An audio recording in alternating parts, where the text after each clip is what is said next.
Grand merci. Quelle beauté, quelle pureté. C'est vraiment merveilleux et je dirais délicieux. Voilà. La vie doit être guidée par le bien-être. Le bien-être, c'est quelque chose d'important. Bien-être, le mot lui-même est empli de sens.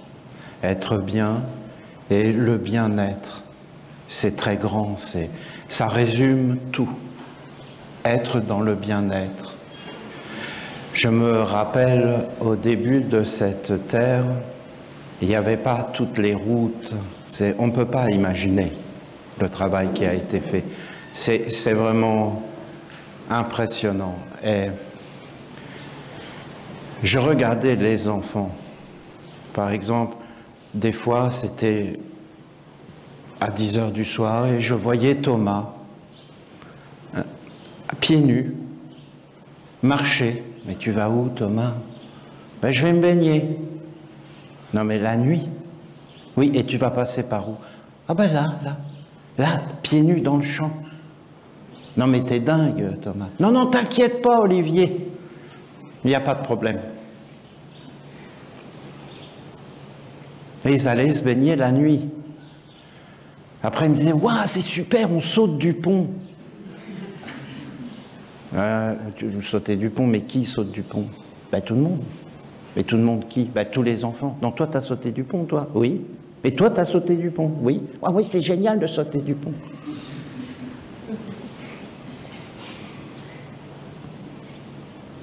Même quand j'allais dans la rivière avec mes filles, c'était... Non, c'est pas d'être dans la rivière, non, c'est de se prendre toutes les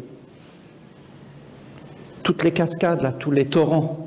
Oh, on se fait exploser par les cailloux, c'est super. On dérive. Saute, papa, saute. Saute là dans le trou. Oui, mais il y a quand même beaucoup d'eau qui tombe. Non, mais saute, tu vas voir, c'est génial, c'est super. Ben, le père, il saute. Hein, voilà. Qu'est-ce que vous voulez faire? Il n'y a pas le choix. Et là, qu'est-ce qui se passe? Ben, tu es au fond bloqué avec l'eau qui tombe dessus, tu ne peux plus respirer. Hein. Ça dure quelques secondes, mais bon. Et là, tu arrives quand même à sortir du truc. Et là, il te regarde. Alors, t'as vu, c'est génial, tu ne pouvais plus respirer, c'est génial.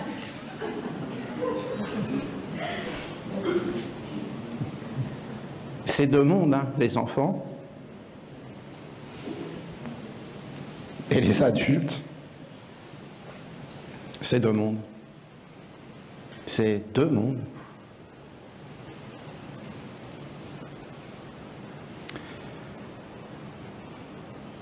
Bon, je veux pas vous parler trop longtemps. Hein. Et en plus, c'est un message super long. Là, je ne devrais même pas être en train de vous parler si je calcule. Je devrais être en train de lire à vitesse en respectant aucune limitation.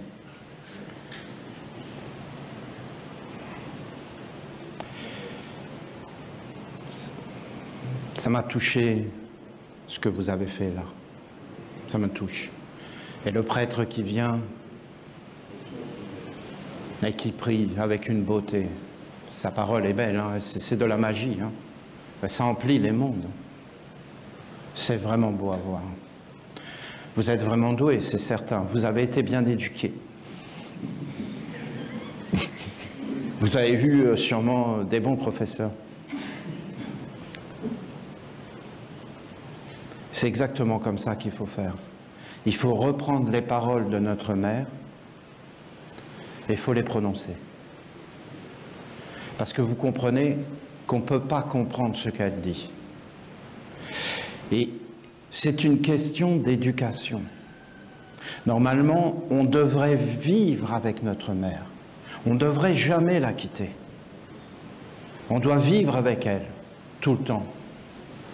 Et c'est elle qui aurait dû nous éduquer. Et on n'aurait jamais dû sortir de son rayon. Parce que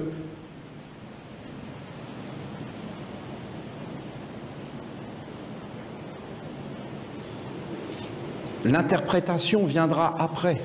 Des êtres vont interpréter. Mais là, ce qu'il faut, c'est faire apparaître ce qu'elle a à nous dire. Et après, on interprétera. Mais je peux vous dire que l'interprétation, Parce que quand elle parle,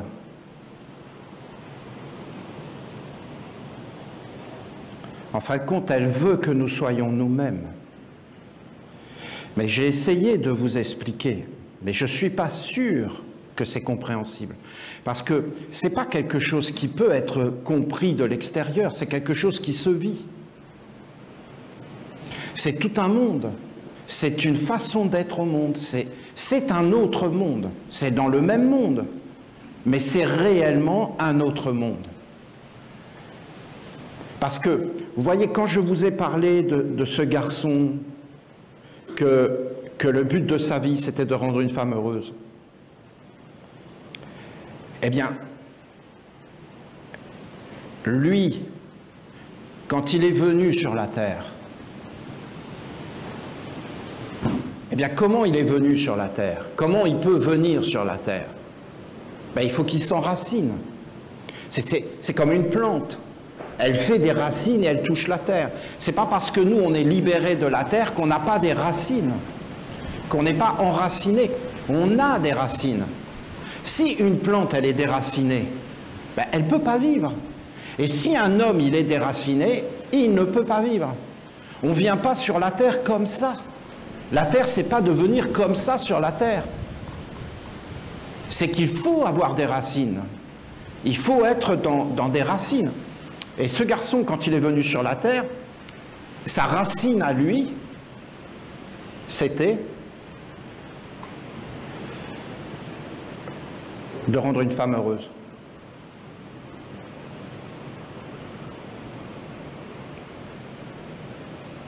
Il fallait qu'il le découvre par lui-même, puisqu'il n'y a pas d'éducation. Donc il fallait qu'il le découvre. Est-ce que c'est quelque chose d'extraordinaire? C'est quelque chose qu'on devrait tous être formés de cette façon-là, non? Est-ce que c'était une petite mission qu'il avait à faire? Non, c'est une grande mission pour moi. C'est une très grande mission. Tous les hommes devraient venir sur la terre dans le but de rendre le côté féminin heureux. C'est une mission universelle en réalité. Et en fin de compte, chaque mission, petite mission qui paraît une petite mission pour tout le monde, en réalité c'est toujours une mission universelle. Donc en fin de compte, aucun être n'est insignifiant. Et si on va là-dedans, parce qu'en réalité on va arriver sur quoi? On va arriver sur le nom de la mer, que nos anciens connaissaient. Les autochtones, les êtres qui vivent avec la nature savent que les êtres sont différents. C'est vraiment nous aujourd'hui qui parlons de normalisation, et qu'on n'aime plus la différence. Et que les êtres doivent tous être pareils, penser pareil, et former de la même façon, et apprendre les mêmes choses, alors qu'en réalité, on est différents, puisqu'on a des missions différentes, puisqu'il y a des plantes différentes, puisqu'il y a des parfums différents, et qu'en réalité, que chaque être a une mission à accomplir, et que même si ça paraît une petite mission, en réalité, pour moi, c'est une mission universelle. Et il n'y a pas de petite mission, il n'y a pas d'être insignifiant, il n'y a pas de petits gestes. Il n'y a pas de choses inutiles. Tout, en fin de compte, a une utilité. Tout est dans une économie. Tout doit être conduit vers une sagesse et un aboutissement. Et quand on parle qu'aucun être ne doit être enfermé, qu'aucun être ne doit être malheureux, qu'aucun être ne doit être privé de lumière, on parle en réalité des pensées, on parle des sentiments, on parle des gestes, parce que quand on bouge, c'est un être. Et peu importe qu'on y croit ou qu'on n'y croit pas, en réalité, c'est le beau qui doit nous guider. Et regardez la dignité. Et si on parle de dignité, parce que c'est de ça dont elle parle, la mère. Donc, j'essaie de vous le transmettre. En réalité, elle parle réellement de toi. Et c'est pourquoi elle parle de la rencontre, de la réconciliation dans ses messages. Et après, elle parle d'un cercle de protection. Et après, elle parle d'un être authentique. Mais en fin de compte, cet être authentique, il est lié avec son nom. Il faut aussi que vous compreniez qu'elle est en train de parler de son initiation, de sa première initiation, c'est-à-dire les 4 corps, et de vivre avec elle la terre, l'eau, l'air et le feu. Et de savoir que c'est des portes, et que dans ces portes, vous avez une faiblesse et une force. Ça, pour elle, c'est très important. C'est quelque chose, c'est comme une base de la vie, c'est comme quelque chose de manger. Après, elle parle de nourriture, elle parle de nutrition dans tous les mondes, parce qu'en réalité, tu vas passer ta vie à nourrir une faiblesse. Et il faut le voir, ça. Hein. Il faut vraiment le voir. Hein. Parce que ce n'est pas une blague, ce n'est pas de la philosophie. C'est réellement notre vie quotidienne. C'est les mondes dans lesquels on vit. Vous avez des mondes entiers, des systèmes qui ont été basés sur des faiblesses. Et ça amène des peurs.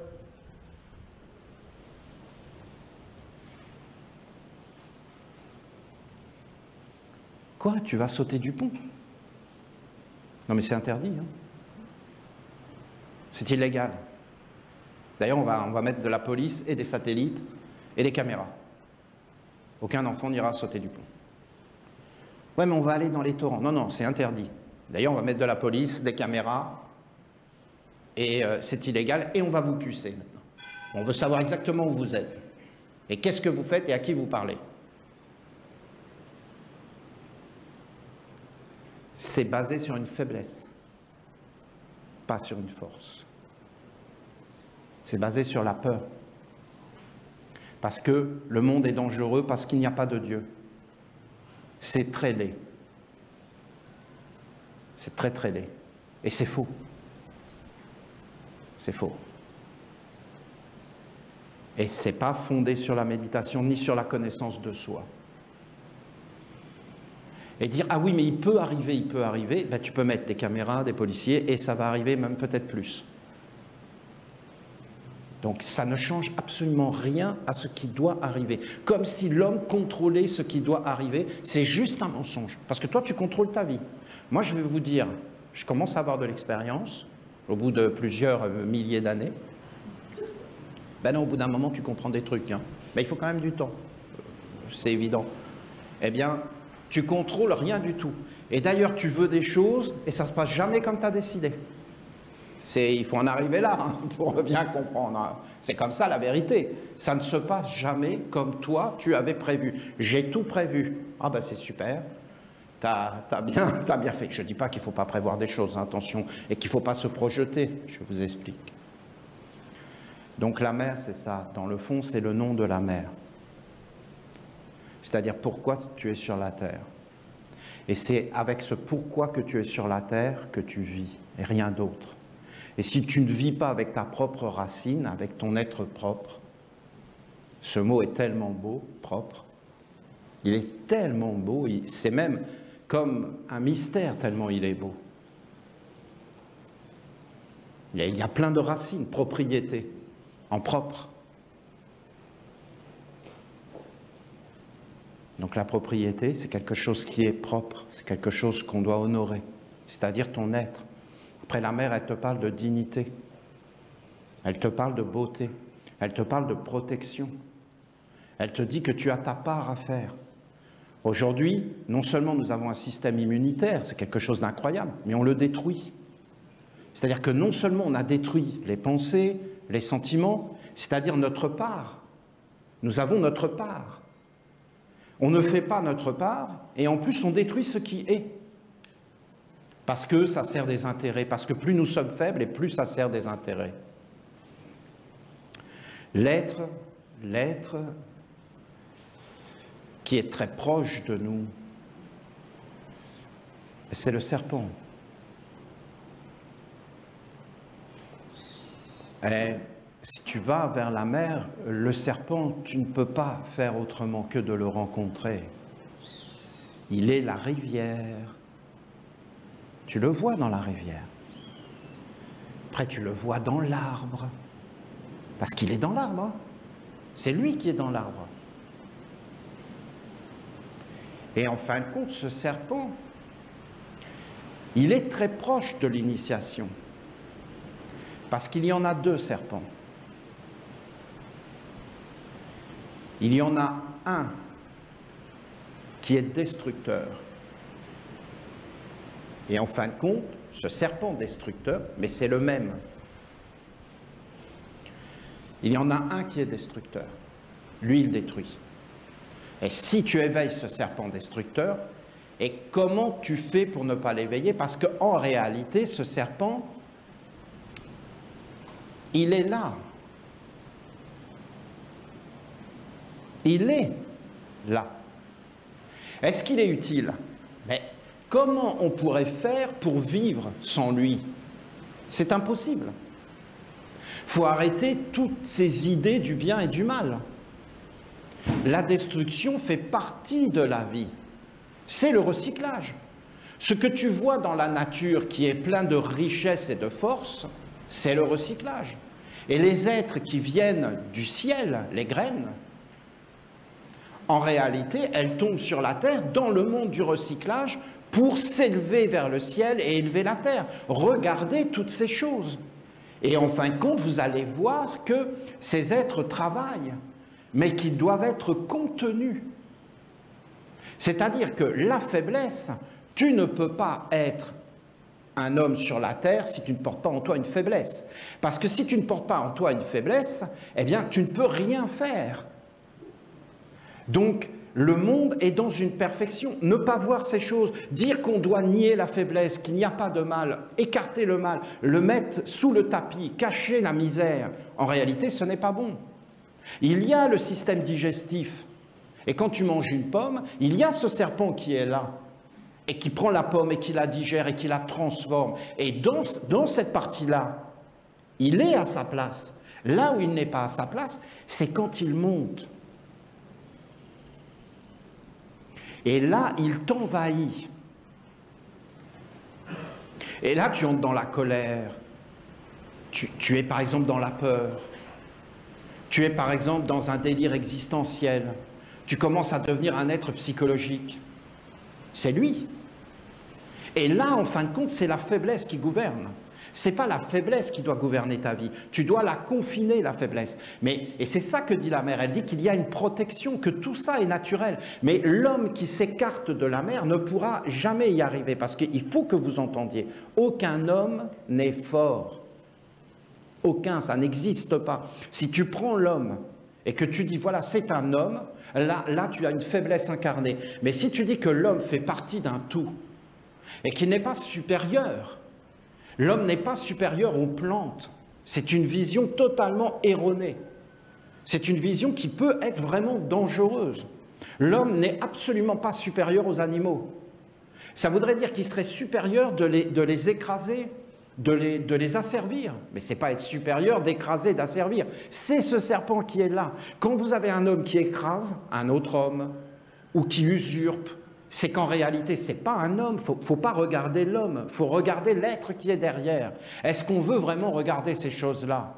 Mais nous, les Esséniens, nous le voulons. Nous voulons être éduqués, nous voulons avoir des yeux, nous voulons regarder. Et tu ne dois surtout pas regarder ces choses-là chez les autres, ça ne te regarde pas. Tu dois regarder ces choses-là en toi, pas chez l'autre. Toi, là, vraiment, tu es vraiment un serpent négatif. Non, non, mais là, ça y est, t'es dedans, mon ami.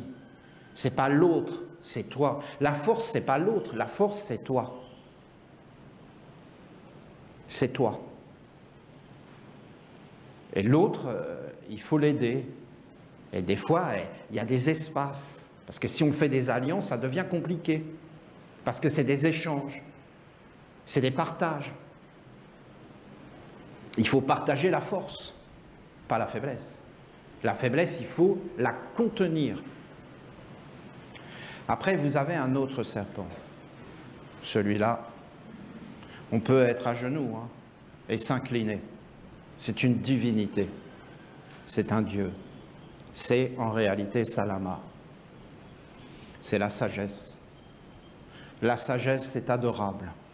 La sagesse est universelle et grande. Si tu unis ce serpent, alors comment faire? D'abord, il faut être avec la mer. Il faut être posé. Il faut rencontrer la terre, le sol.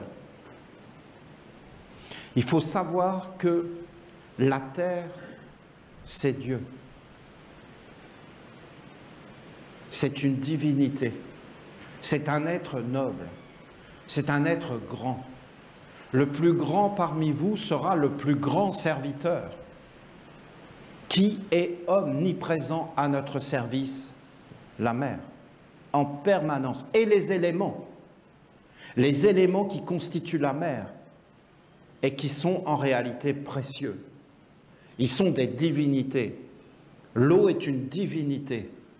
La terre est une divinité. L'air est empli de divinité. Et le feu du soleil, mais c'est le grand Dieu, avec son océan de lumière et sa présence omniprésente. Nous n'avons plus de contact avec la lumière. Nous avons banalisé ces choses. Nous avons enfermé nos sens. Qu'est-ce qui se passe en vérité? Le serpent destructeur, il est dans le ventre. Et en fin de compte, il est lové, il est comme enroulé. Et après, il sort et il entre. Et lui, ce qu'il fait, c'est qu'il détruit. Il casse. Tu n'as qu'à te concentrer et tu vas le voir. Parce que, est-ce que c'est un serpent? Ben, c'est une façon ancienne, essénienne de parler. C'est-à-dire que si j'ouvre mes yeux de l'eau, je vais voir ces choses. Je vais les voir comme je vois, avec les yeux physiques. Mais en réalité, je vais voir quoi? Ben, des choses. Mais est-ce qu'il faut que je voie ça? Non, je pense que c'est mieux de ne pas voir. Si vous me demandez s'il faut voir ou pas voir, je pense que c'est mieux de ne pas voir. Parce que ce n'est pas un monde où il faut rester. C'est un monde qu'il faut traverser. Sinon, tu vas être faible. Parce que ces êtres vont te faire croire que c'est la réalité. Mais la vraie réalité, c'est Dieu, la mère. Or, ces êtres sont des créateurs. C'est-à-dire qu'il faut arriver à comprendre que le monde est créé en partie. En partie. Et que la deuxième partie, c'est l'homme qui le fait. Et l'homme, en réalité, est un créateur. Toi, tu es un créateur. Et quand on parle du grand créateur, du Dieu créateur du ciel et de la terre, eh bien, c'est notre roi. Par exemple, pour moi, le créateur du ciel et de la terre, c'est Jésus. Et ce n'est pas du tout César. Je ne reconnais pas César. Pourquoi? Mais parce que je vois dans César le serpent destructeur. Il n'y a aucune sagesse. Il n'y a aucun savoir réel. Et je vois dans Jésus le grand serpent de la sagesse, et plus encore, hein, parce qu'il y a dans Jésus le serpent de la sagesse et l'oiseau. Donc là, vous avez la royauté sur la terre dans cet homme. La royauté. Mais les hommes ne sont plus clairvoyants. Si tu es gouverné par le serpent destructeur, qu'est-ce qui se passe? Il entre, il monte. Il monte où? Mais dans le dos. Tout doucement. Et après, il arrive là, et il envahit la tête. Et là, tu es en colère, tu es mécontent, tu es irritable, tu as peur. Tu peux devenir violent. Tu peux devenir un dictateur. Maintenant, ça va être comme ça, tu la fermes. Vous comprenez? Il n'y aura aucune tolérance. C'est lui. Et l'homme qui a fait ça, la femme qui fait ça, elle est juste, ou il est juste, possédé. Est-ce que c'est mal? Est-ce que c'est bien? C'est malheureux. C'est triste. Il n'y a pas de condamnation. C'est la vie. C'est une question d'éducation. Quand vous avez un grand nombre d'individus qui sont à l'intérieur de ce serpent et que c'est ce serpent qui gouverne leur vie, c'est-à-dire ce serpent, cette vitalité. Est-ce qu'on voit un serpent? Oui, on voit un serpent et beaucoup d'autres choses aussi autour de l'homme avec des sortes d'animaux qui n'existent pas. dans le monde de la terre et de la mer, ce sont des mondes autour. Et après, eh bien, ces mondes se mettent à gouverner. Quand vous commencez à éveiller le serpent de la sagesse, donc ça, c'est quelque chose, si vous voulez, qui est acquis. Parce que nous sommes une communauté et une famille. Et en tant que famille, et même que nation, parce qu'il faut que vous compreniez que dans les mondes invisibles de la terre, la nation essénienne existe. Quand je vous dis qu'on est des créateurs du ciel et de la terre, et qu'en partie c'est créé, là, par exemple, ce que je suis en train de vous faire devant vous, c'est que je mets d'autres écritures, vous comprenez, sur le monde. Parce que ça dépend de ton œil. Parce que nous sommes des créateurs. Et que personne ne va s'y opposer. Donc la faiblesse, mon ami, tu ne peux pas l'éviter. Et ça ne sert à rien de se concentrer dessus. Ce qu'il faut, c'est la contourner. Et ne pas l'affronter. Il faut l'endormir. Pense à rien, regarde-moi.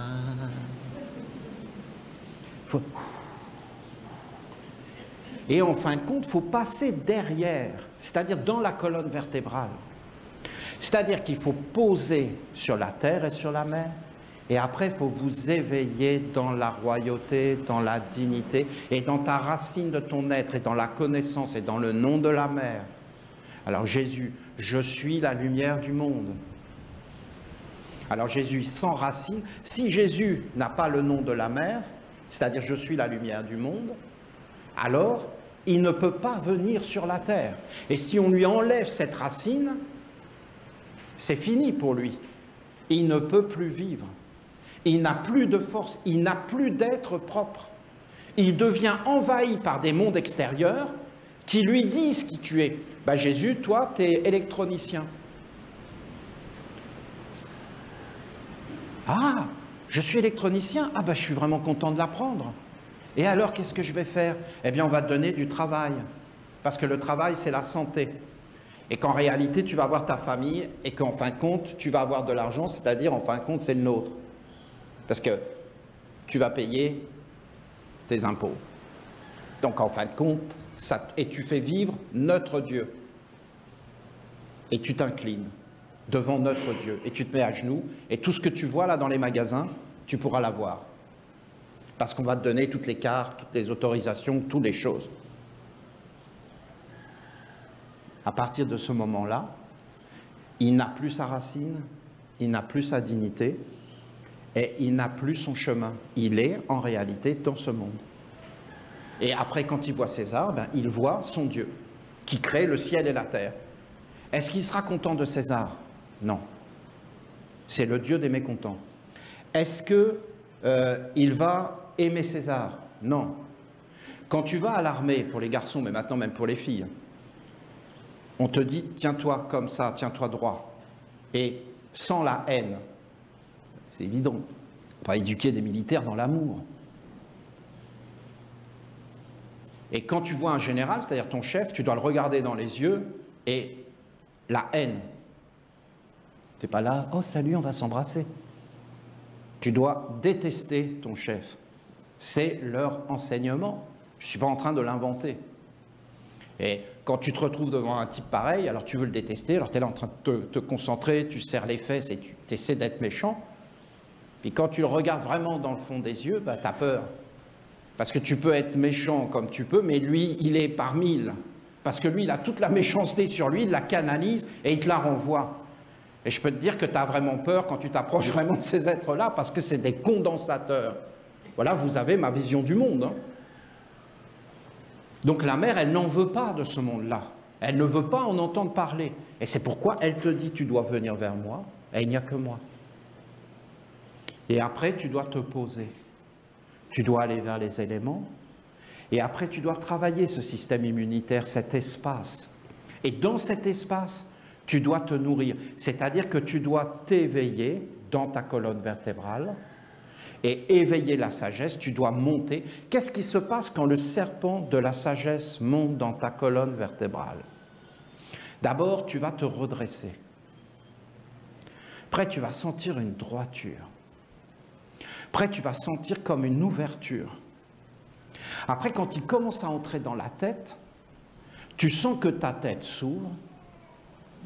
Et en réalité, tu commences à voir, à entendre, à sentir, à goûter dans la clarté. Et ça devient grand. Et tu rentres dans l'universel. Et là, tout est clair. Tout est posé. Tout est calme. Tout est dans la paix. Tout est à sa place. Tu vas commencer à être dans la sérénité. Tu vas commencer... Là, en réalité, si tu vois dans ces mondes, tu vas voir le serpent. Et en fin de compte, le serpent, lui, il est en train de faire le lien. Parce qu'au-dessus, il y a l'ange. Et l'ange, lui, ce qu'il veut, c'est venir et entrer en toi. Et lui, il veut rentrer jusque dans la colonne vertébrale et toucher les profondeurs.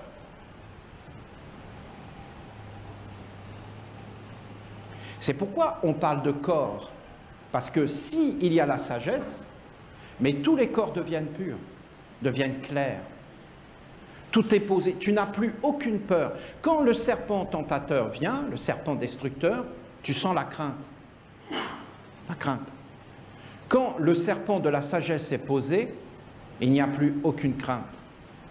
Est-ce que c'est sage pour un enfant de sauter d'un pont? Ben bien sûr. S'il ne le fait pas quand il est enfant, il va le faire quand?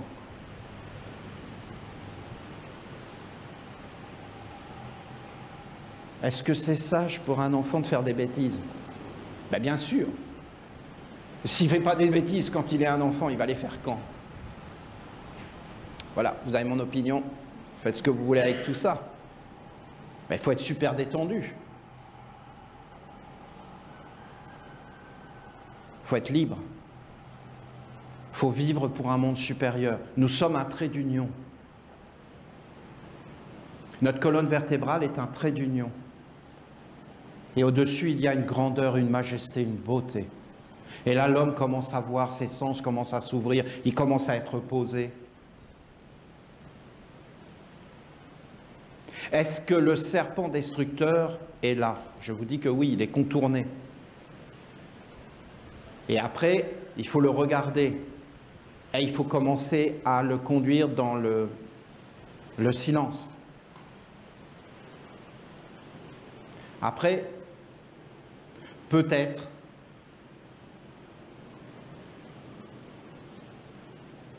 il va s'en aller. C'est possible. Et là, tu es comme soulagé. Mais peut-être il reste. Et donc, tu vivras avec. Et tu ne pourras pas faire autrement.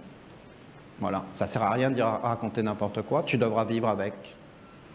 Et tu devras juste créer des espaces. Et quand la mère dit de créer un espace protégé, elle parle de ça. Un espace. Et là, plus personne ne peut entrer.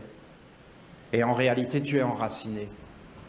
Et là, si l'ange, c'est-à-dire le soleil, la grandeur, la lumière, entre par les portes de tes yeux,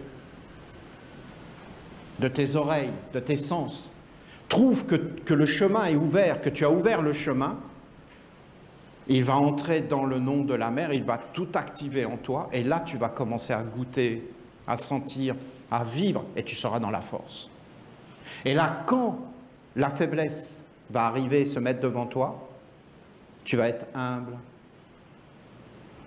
tu vas être dans la vraie compréhension des choses, sans aucun jugement.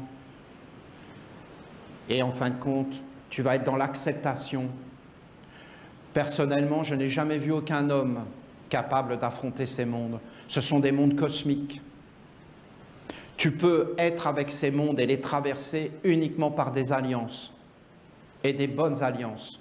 Si tu es uni avec les archanges, et que tu te présentes, mais il faut être très vigilant, parce que des fois, c'est cet être qui veut vivre, et qui veut protéger son monde, qui vient et qui demande aux archanges de la protection. Mais en réalité, c'est pour protéger la faiblesse. Et un monde de faiblesse. C'est ce qu'ont fait les hommes avec Dieu. Ils se sont servis de ces mondes supérieurs pour faire vivre leur monde.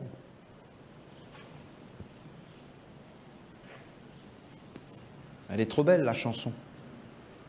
Mon Dieu, laisse-le moi encore un peu, mon amoureux. Elle est trop belle. C'est tout un monde. C'est vraiment beau. L'art, c'est beau. Ça montre toute la détresse de vouloir vivre sur la terre. Mais en réalité, si tu es vraiment dans la nation essénienne, il faut que tu éveilles ce monde et que tu entres dans les mondes supérieurs de beauté, de grandeur et de splendeur. Mais il y a des choses qu'il faut se détacher. Il y a des choses qu'on va te permettre de vivre comme une bénédiction. Parce que c'est la miséricorde comme dans le Coran. Ô Dieu miséricordieux. Vous savez, toutes les religions disent la même chose. Hein. Les musulmans parlent du Dieu, Allah est miséricordieux, le Dieu de la miséricorde. C'est beau la miséricorde. Hein. Bouddha parle de la compassion. Les chrétiens parlent de la charité, c'est très beau. C'est très très beau. Et de l'amour.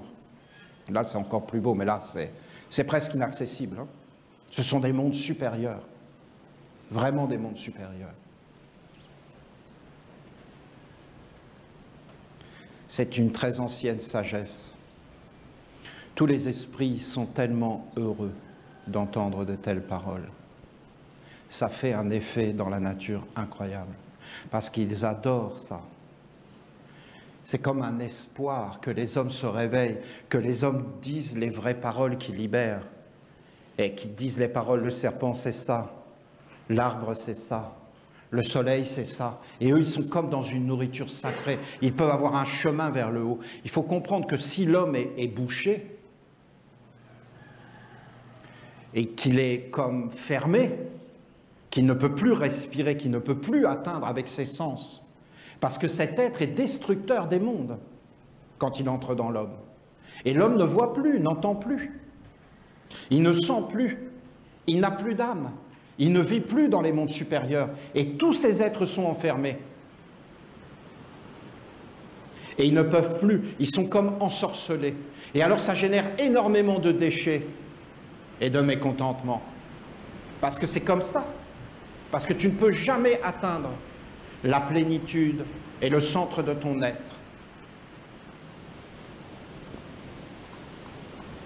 Tu te tiens comme ça, et tu t'éveilles, et tu prends conscience de la mer. Après, tu éveilles la droiture, et tu éveilles la noblesse, et tu commences à dire des choses. Il faut que vous sachiez que quand vous accomplissez des rites, comme par exemple un prêtre, une vestale va allumer la flamme, vous n'êtes pas passif. Parce que cet être, il est passif. Cet être, il vous conduit toujours dans la passivité. Il endort. Il vous laisse subir la situation. Vous subissez la vie. Vous ne la vivez pas, parce que lui, c'est un voleur. Il vole. Il vole la vie.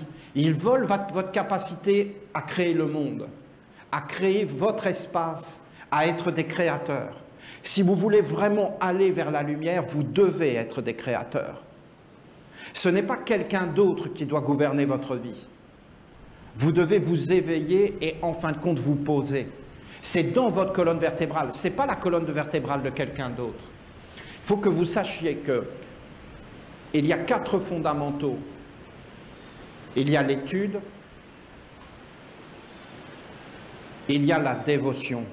Mais comprenez-moi bien, c'est la dévotion envers la lumière du savoir, de la connaissance, de ce qui est clair, de ce qui apporte la bonté. La connaissance apporte la bonté. Il faut vivre ça à l'intérieur.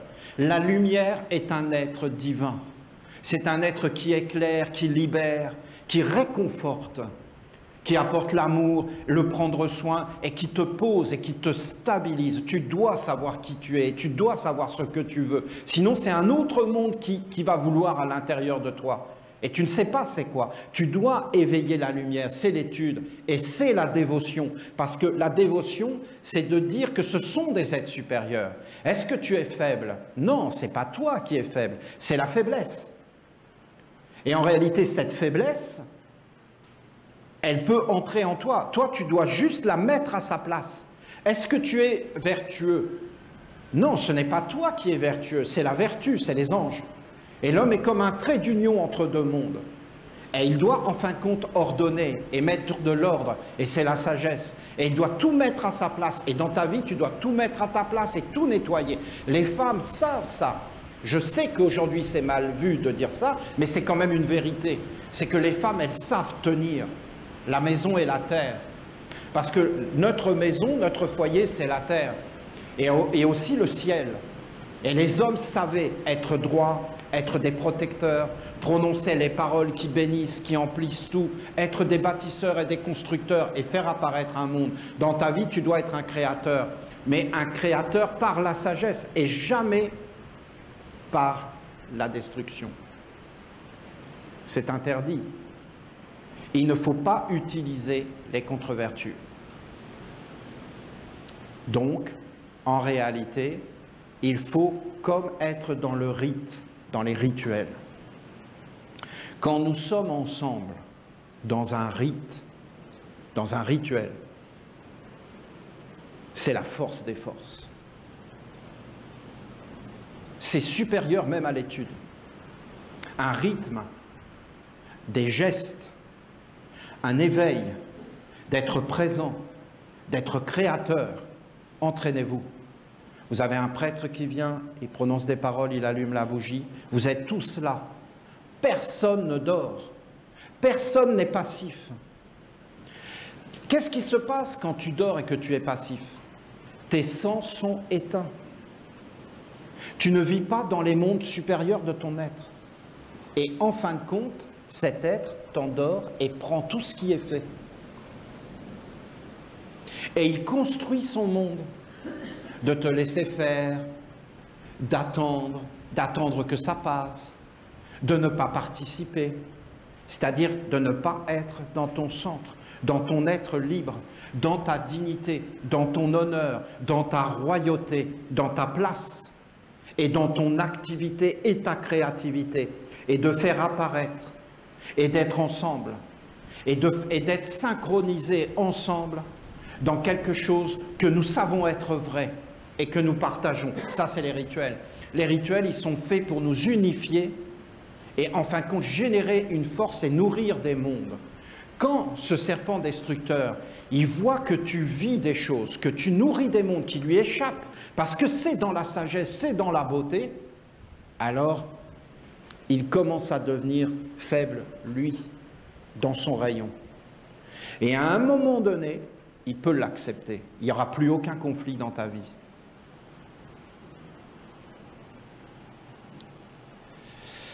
Je ne vais pas vous lire le message de Dieu la Mère, mais de toute façon, je suis désolé, ça va être trop long. Et déjà, hier, j'ai été trop long. Mais je dois vous dire qu'il fallait que je vous dise tout cela, parce que j'entends la Mère de ce qu'elle veut nous dire. Mais comment dire ça? Ce n'est pas possible de le dire. C'est comme d'arriver à la frontière. Il faut réellement passer son initiation. Et ce que nous sommes en train de faire, c'est de créer un corpus, des documents pour que les êtres soient formés quand ils viendront faire leurs initiations. C'est comme une œuvre collective. Alors nous avons une chance, une opportunité incroyable. Ça fait quelque chose. Hein. J'ai passé des années à Terra Nova, à m'asseoir. C'est toute ma vie que je vous parle. Je m'asseyais et j'appelais la mère. Mais bien sûr, elle ne venait pas. Et je me posais, et après je marchais, Et je me concentrais sur mes pieds. Et j'essayais de marcher avec bonté. J'essayais de la bénir. Après, je me redressais. Et après, je l'appelais. Alors bien sûr, j'ai compris beaucoup de choses, des secrets que j'ai vus, que je pouvais transformer la nature, des choses comme ça, que je changeais les arbres. Que d'un seul coup, tout devenait plus beau. Mais elle ne venait pas. C'est un miracle pour moi que maintenant, Dieu la Mère soit comme dans la sollicitude, comme de vouloir, plus que moi-même. Maintenant, c'est elle qui veut me rencontrer. Parce qu'elle se dit, avec ce petit machin, ce petit bout de terre, ce petit bout de moi, je peux toucher, je peux exister de nouveau dans les yeux, dans les oreilles des humains. Et pour elle, essayez de comprendre. Vous avez votre maman que vous avez plus jamais été voir. Puis d'un seul coup, elle vous revoit, mais elle vous aime, mais elle ne peut plus vous parler.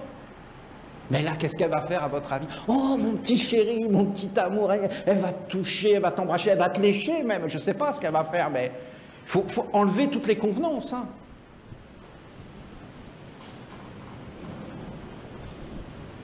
Elle est folle de joie. C'est une grande réussite. C'est une grande victoire. C'est inespéré. C'est une merveille, une splendeur, une grandeur. Je n'ai aucun mot. J'espère que j'ai réussi à vous parler de l'ancien serpent.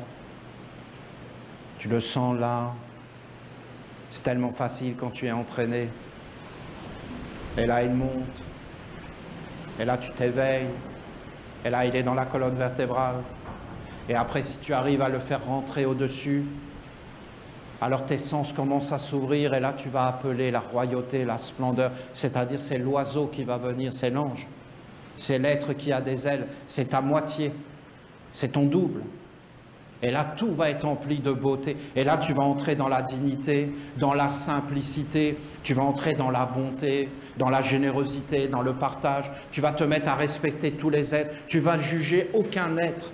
Vous vous rendez compte de juger un être? Quelle sagesse il faudrait que même la sagesse elle-même ne juge pas. Qu'est-ce que tu vas aller juger? Qu'est-ce que tu vas aller condamner? C'est le savoir qui libère. Ça sert à quoi d'enfermer un être si tu n'es pas capable de le libérer et de le conduire vers la beauté? C'est ça, elle nous dit tout ça quand elle nous parle de l'être et du cercle de la protection. Bon voilà, demain, je vous le lis, je rentre ici et je le lis. D'accord? Alors, ça commençait comment?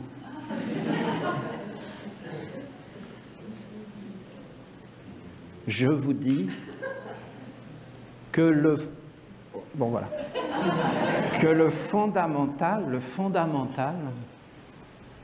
c'est l'éveil intérieur. D'accord? L'éveil intérieur. Moi, je vous dis, c'est le nom de la mer. C'est toi. Qu'est-ce que tu dois faire sur la terre? Pourquoi tu es venu sur la terre? Pourquoi? Qu'est-ce que tu as à faire? Quelle est ta place? Quel est ton rôle? C'est ta racine, c'est ce qui te fait être sur la terre. Tant que tu n'as pas fait ce que pourquoi tu es venu, après tu as un être qui est à l'intérieur de toi et qui va tout faire pour que tu ne le fasses pas. Et il va te conduire vers une faiblesse qui est inscrite en toi. Tu dois faire une déviation, et en réalité c'est une droiture, et tu dois monter et nourrir les étages supérieurs de ton être, la tête. Très peu d'êtres vont dans la tête. Ils restent en général en dessous de la ceinture. C'est le cerveau, avec les deux cervelets, et ils restent là.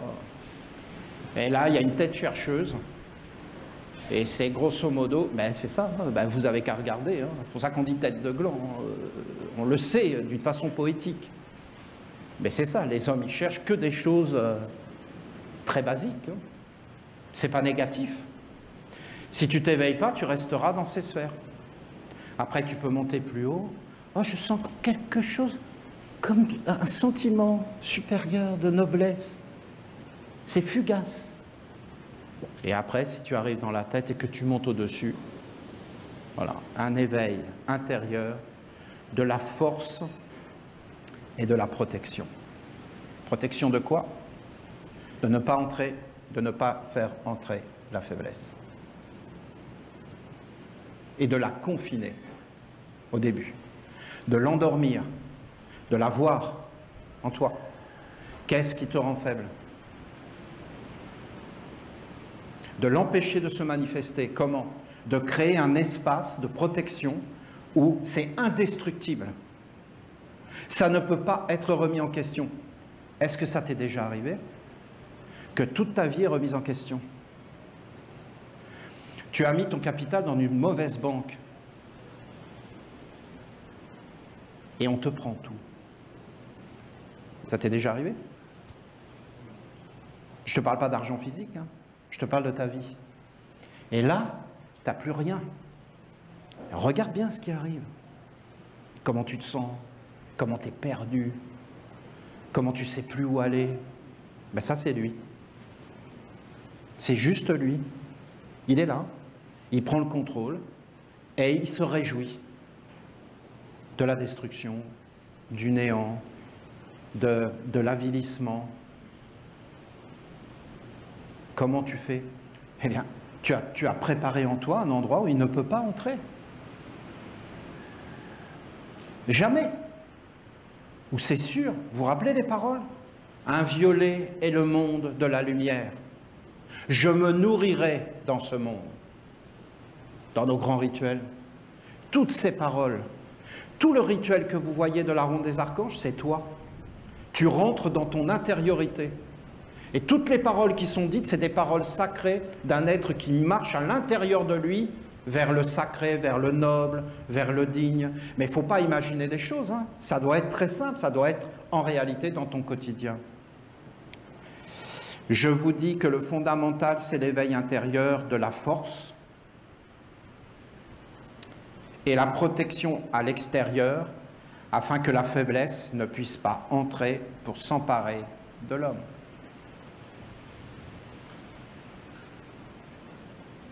Ah, je pense que j'ai bien clarifié la parole, non? C'est utile. Parce qu'après, elle va partir dans des choses. Ben oui, mais elle a dit des choses, le système immunitaire, tout ça. Non, mais vous voyez.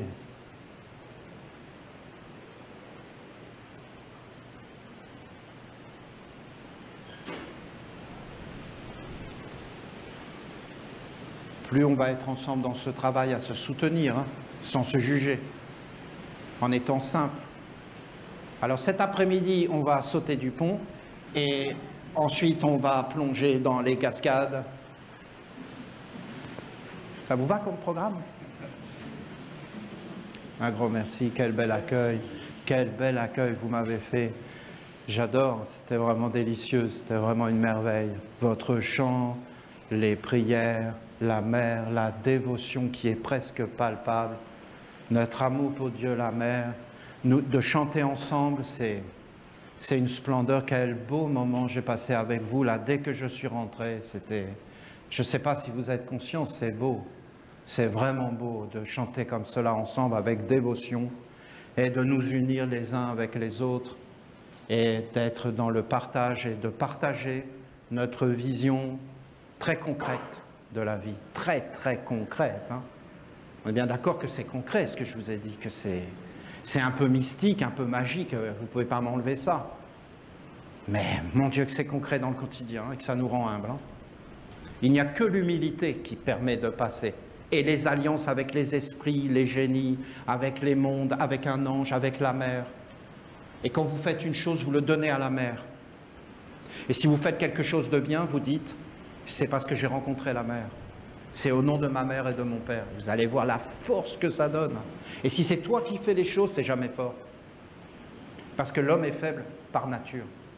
Mais quand il est uni avec le tout, il est fort.